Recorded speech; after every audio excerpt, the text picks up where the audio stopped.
नमस्कार, महाराष्ट्र लाईव्हमध्ये आपलं स्वागत. मी रेश्मा फडतरे. तळेगाव दाभाडे परिसरात बेफिकीरपणे गाडी चालवणाऱ्यांची संख्या वाढली आहे. विशेषतः दुचाकीस्वारांचा सुळसुळाट झाला आहे. यामध्ये प्रामुख्याने महाविद्यालयीन युवक युवतींचे प्रमाण लक्षणीय आहे.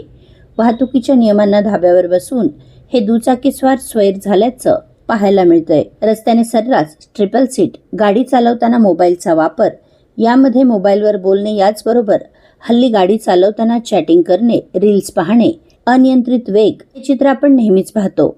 यामध्ये भर पडते ती अल्पवयीन वाहन चालकांची. माझा मुलगा किंवा मुलगी छान गाडी चालवतो हे अभिमानाने सांगणाऱ्या अल्पवयीन मुलांच्या पालकांची खरंच कीव करावीशी वाटते.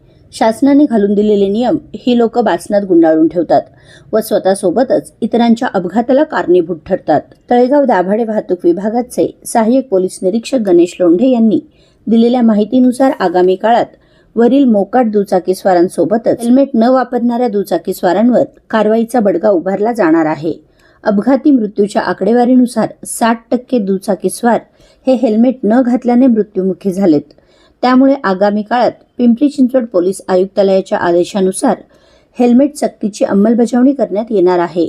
तेव्हा दुचाकीस्वारांचे "आहो सर, जवळच जायचं होतं, हेल्मेट अजून घेतलं नाही, केसांची सेटिंग खराब होते, हेल्मेटमुळे बाजूचं काही ऐकू येत नाही" ही कारणं चालणार नाहीत.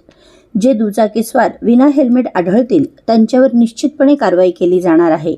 त्यामुळे तळेगावकर आता दुचाकीवर बाहेर पडताय तर हेल्मेट घ्यायला विसरू नका.